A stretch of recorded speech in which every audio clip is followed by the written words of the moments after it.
Welcome back to Tech Week in Review. Okay, so looking back at this past week in tech, roughly October 13th to the 19th, if I had to give it a theme, I'd probably call it the reckoning. The reckoning. I like that. Yeah, because digging through everything, it really feels like the grace period for big tech, you know? It's over. The sheer ambition, we always talk about the AI speed, this push for total connectivity, that's not really the main story anymore. No, it's shifted. The story now is this massive, almost unavoidable collision. Ambition hitting the wall of compliance hard. Absolutely. Get that collision. It's coloring every decision now. It's less about what tech companies can technically build and more about what the world, regulators, the public will actually let them build. Right. And for you listening, understanding this change, it means looking at the whole tech landscape differently. So we've kind of identified, three main areas this week where that tension really boiled over? Yeah. Where compliance either failed or got really aggressively pushed. Exactly. First up, this growing crisis of integrity. We've got to talk about the ethics mess, the creative exploitation stemming from both, certain corporate appointments and these incredibly realistic AI tools. Second, we need to look at this global regulatory net tightening around, digital citizens, particularly kids. We're seeing big moves from the EU, Australia. Yeah, the age verification push is huge. And finally, the physical costs. You can't ignore the geopolitics heating up, the sheer resource drain. I mean, we're talking massive power deals, cybersecurity breaches hitting critical infrastructure, and just the plain old environmental damage that seems to follow that move fast, break things approach. It all ties together. The virtual ambition has very real physical consequences. So where do we start? Let's start right at the top with that integrity crisis. It feels almost self-inflicted sometimes. Meta's facing some serious backlash over appointing Robbie Starbuck as an AI fairness advisor. Yes. And the context there is just wild. He didn't get the role through merit or selection, but through settling a lawsuit he filed against Meta. He sued them and ended up on an advisory board for fairness. Pretty much. And this isn't just anyone. He's a known conservative activist, openly against diversity initiatives. But the really critical part, since his appointment, he's apparently continued using his platform to push claims that are demonstrably false. Yeah, the sources we looked at mentioned some specific things. Baseless links between mass shooters and left-wing politics, and this completely debunked vaccine conspiracy theory about the hepatitis B shot causing, a 135% increase in autism rates. Just completely unfounded stuff. Exactly. And when you put someone amplifying that kind of disinformation into a role supposedly about fairness and bias reduction in AI, the hypocrisy is pretty staggering. It really makes you wonder, doesn't it? Yeah. Big tech has spent years saying, we're just platforms, not publishers. We're not responsible for the content. Right, the classic defense. Yeah. So how does installing someone like this, someone known for pushing specific, often false, narratives, into a role meant to ensure neutrality? How does that square? It kind of suggests they're maybe more worried about appeasing political pressure than actually mitigating risks. Right? That's certainly the critique. People like Heidi Barrick, a human rights expert, flat out called the appointment appalling. It raises serious questions about platform safety if this is their approach to fairness. Okay, so from questionable appointments to, questionable AI creations, we have to talk about what's being called AI slop, OpenAI's Sora 2 video generator. It's creating stuff that looks incredibly real, but it's causing a huge uproar, especially in creative fields. Oh, yeah. And slop is almost too kind. This goes beyond just, low-quality output. It feels like systemic exploitation. Sora 2 is reportedly using the likenesses of deceased public figures, Martin Luther King Jr., Kobe Bryant, people like that. Wow. Often putting them into weird fictional scenarios. And it seems to be getting around the rules OpenAI claims to have about not using living public figures. So the dead are fair game, apparently. The big talent agencies like WME and CAA, they're not just raising eyebrows, are they? They're actively pulling their clients out, basically telling OpenAI, nope, not participating. They're accusing OpenAI of being deceptive. Deceit is the word being used. Yeah. One exec was quoted saying something like, OpenAI knew exactly what they were doing, releasing this without better guardrails. It feels like they prioritize showing off the tech over thinking through the consequences. And this term slop, maybe we should define that better for people listening. Yeah, that's a good point. Think of it like digital junk food. Content churned out super fast, faster than thought, really, purely optimized for clicks and engagement, not for craft or accuracy or, human creativity. So it just floods the zone. Exactly. It crowds out real journalism, real art. And the big danger is it just tanks public trust. You see one of these hyper-realistic deepfakes, especially if someone you know, and suddenly you start questioning everything you see online. That trust factor just plummets. It's corrosive. But it's not all unchecked chaos, right? There are efforts pushing back against this corporate-driven AI rush. Thankfully, yes, a major counter-movement just launched. The Humanity AI Coalition. We're talking 10 big foundations, MacArthur, Ford, Mozilla, names like that. Heavy hitters. Definitely. And they're serious about funding. They're aiming to raise $500 million, $500 million over 5 years. Their whole mission is explicitly to counterbalance corporate dominance in AI. They want to push for priorities like democracy, education, protecting creators, job security, things beyond just profit and efficiency. $500 million is serious capital to push back. And interestingly, even OpenAI seems to be feeling the heat internally, or at least reacting to it. Well, they have to, right? They're making noise about working on ChatGPT neutrality. They put out numbers claiming their new GPT-5 models show like 30% less political bias. Less opinionated AI. That's the goal they state. And you have to see this in the context of regulatory pressure. Remember the Trump administration's directive about avoiding woke AI in federal contracts. That kind of pressure forces their hand towards striving for, or at least claiming, ideological neutrality. So it all comes back to compliance, or the threat of it. You've got these weird political concessions happening with appointments while the core tech is being frantically tweaked for neutrality. It's a fascinating tension. And that focus on compliance, on who gets to see what and under what rules, it leads us straight into that second big area, this global push to regulate the digital space, especially for younger users. Yeah, governments are scrambling to build some kind of digital age wall. In Europe, it looks like 25 out of 27 EU countries just signed on to Denmark's Jutland Declaration. That's significant. It seems like they're pushing really hard for mandatory age verification, making platforms more accountable. It feels like a warm-up for the big Digital Fairness Act coming in 2026. Yeah. Exactly. The Jutland Declaration sets the political direction, but the Digital Fairness Act is where the teeth will be. We're talking legally binding rules across the EU for content moderation, data use, protecting minors. Yeah. Real penalties, not just guidelines. Fines, not just finger wagging. But then you look at Australia, they didn't just declare intentions, they acted. A full ban on social media for kids under 16 starts December 10th.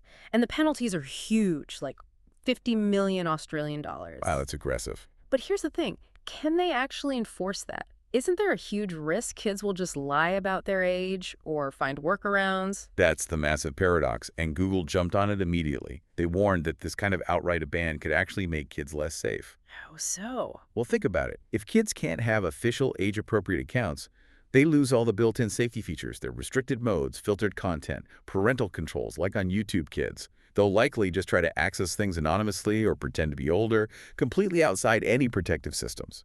Right, so the attempt to protect them actually removes the existing protections. It's like a digital game of whack-a-mole where transparency is the first casualty. Precisely, which makes Meta's move interesting. They seem to be trying to preempt some of this, get ahead of the curve. They rolled out a kind of movie-style PG-13 content rating for teen accounts on Instagram. PG-13 for Insta. What does that mean in practice? It means automatically blocking certain explicit language, filtering content flagged as depicting risky behaviors, trying to create a safer default environment for registered teen users. And they did something similar with their AI chatbots too, didn't they? Adding parental controls. Yeah, parents can now apparently block specific AI characters or limit access times, though the main AI assistant stays active for, homework help and things like that. It's a delicate balancing act. Give parents control, but don't kill the AI's utility entirely. It's like the digital version of skipping chapters in a book or changing the channel. But, okay, while the focus tightens on what kids see, the surveillance infrastructure for adults seems to be quietly expanding. Oh, quietly, but significantly. And what's really striking is this merger of private surveillance tech with public law enforcement access. Amazon's Ring cameras, Wow. the doorbells everyone has, Yeah. they're now partnering, integrating their data stream with Flock Safety. And Flock specializes in license plate recognition networks used by police. So my doorbell camera feed could end up with the police via Flock. How does that work? Through Ring's Neighbors app, Uh, they've sort of rebranded the data request feature as community requests. But the bottom line is nearly 5,000 law enforcement agencies can now ask Ring users for their footage. 5,000. That's Pivotal. a lot of agencies having potential access to private cameras, often without needing a traditional warrant, right? That's the major concern. Yeah. It potentially bypasses judicial oversight. The ACLU's reaction was pretty blunt. They called it building a dangerous nationwide mass surveillance infrastructure. Wow. And Flock's AI isn't just about license plates anymore. The sources say it can identify people based on descriptions like, this was a direct quote they highlighted, man in a blue shirt and cowboy hat. Okay, that's specific. Yeah. And raises huge profiling alarms. Huge alarms. The ease with which potentially millions of private data streams can flow to the state, analyzed by AI, looking for patterns or specific descriptors, it's a massive shift in the surveillance landscape and a fundamental challenge to privacy and civil liberties that maybe isn't getting enough attention. So we've covered ambition, hitting integrity, hitting privacy rules, which brings us to the third collision, ambition running headfirst into physical reality. This race for speed, whether it's AI content or surveillance networks, it needs jaw-dropping amounts of power and resources. Yeah, the energy footprint of AI isn't some side note anymore. It's rapidly becoming the main event. Look at OpenAI's deal with Broadcom for custom AI chips and network gear. The power requirements were insane, weren't they? Colossal. The deal requires 10 gigawatts of power. 10 gigawatts. Just put that into perspective for us. Okay, 10 gigawatts. That's enough electricity to power something like 8 million typical U.S. homes. 8 million homes for one AI infrastructure deal. For one deal. It just shows the absolutely soaring energy demand from these generative AI tools like Sora 2. It perfectly illustrates why analysts are now projecting that data centers could eat up 12% of all electricity in the U.S. by 2028. 12%. What was it recently? It was around 4 or 5% in 2023, so nearly tripling in just 5 years. It's fundamentally unsustainable without a massive revolutionary change in our energy grid and how we generate power. The ambition is literally outstripping the power lines. And that energy race, that need for advanced components, ties directly into geopolitics and national security, which was highlighted by that cyber attack on F5 this week. Right, F5 is a big cybersecurity provider. What happened there? A state-sponsored group, they didn't name the state, but you can guess, breached F5. They stole proprietary data, crucially, including parts of the source code for F5's Big E IP system. Okay, BAG-IP source code. Why is that particularly bad? Why should we care? Because the Big E IP system is like the main traffic cop and security guard for thousands of major organizations worldwide, banks, telecoms, government agencies, defense contractors. It handles their incoming traffic, encrypts data, blocks attacks. So it's the front door. It is the digital front door. Stealing its source code is like stealing the blueprints and master keys for thousands of critical front doors globally. It allows state actors to find and exploit vulnerabilities that nobody else even knows exist. Right. It's not just a data leak. It's a potential backdoor into critical global infrastructure. That's deeply concerning. And this happened alongside more overt moves in the chip war, right? Exactly. We saw the Netherlands step in and basically take oversight of Nexperia, a chip maker owned by a Chinese entity. The fear was about sensitive semiconductor technology potentially transferring to China. It's about protecting national tech secrets and maintaining a competitive edge. Pure tech sovereignty protection. And then, almost immediately, you see the retaliation. Beijing blacklisted a Canadian analysis firm, Pet Insights. Why? Because Tech Insights published a report showing that Huawei's newest AI processor still relied heavily on foreign chip technology. So puncturing the narrative of complete Chinese self-sufficiency. Precisely. It's a classic tit for tat. Nations aggressively guarding their tech secrets and projecting technological strength while simultaneously trying to expose weaknesses in their rivals. The chip war is very much real and escalating. But this collision between speed and compliance, it isn't just happening at the level of gigawatts and global espionage. It's happening right down on the ground, sometimes with very physical risks, like the news about Elon Musk's boring company in Las Vegas. Yeah, nearly 800 alleged environmental violations. That's not a small number. 800? What kind of violations are we talking about? That's a whole range, apparently systemic, across multiple sites for their loop tunnel system. Things like dumping untreated wastewater, drilling without the proper permits. Just a pattern of disregarding environmental regulations. Kind of undermines the high-tech, futuristic image, doesn't it? It does. And it wasn't just environmental corners being cut.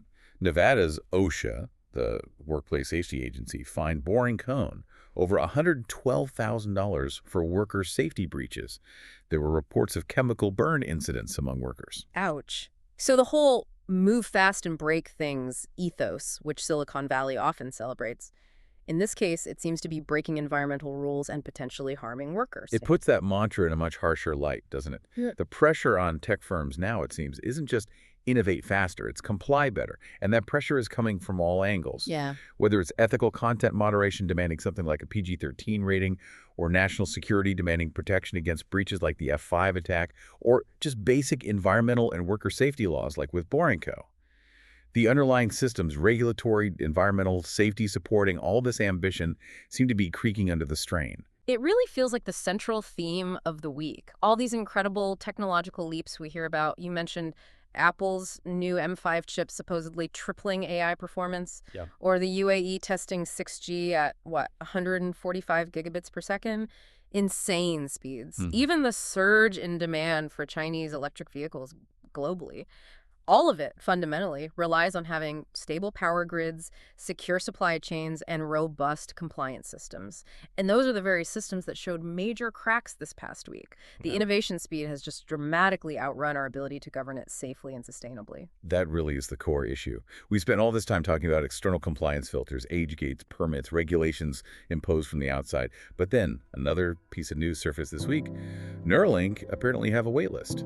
Oh yeah, the brain-computer interface company. Right, their wait list reportedly has over 10,000 patients signed up, waiting for an implant. 10,000 people waiting for invasive brain surgery to get a BCI. That's staggering demand. It is. And it leaves us with a really fascinating, maybe slightly unsettling question to chew on, especially after talking about PG-13 filters for Instagram. Okay.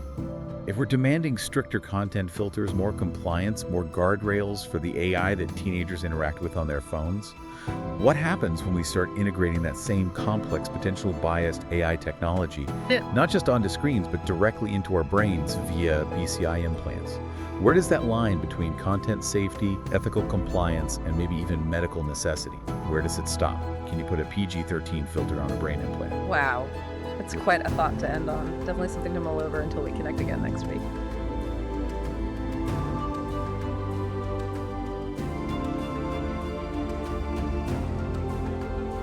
Tech Week in Review is hosted by Adam Carter and Eve Harrison. Music by Federico Luyo, Jamie Wright, and Alex Grohl. Sound mixing and editing by Nigel Dixon-File. Tech Week in Review is produced by CTF Initiative in conjunction with TechFyle.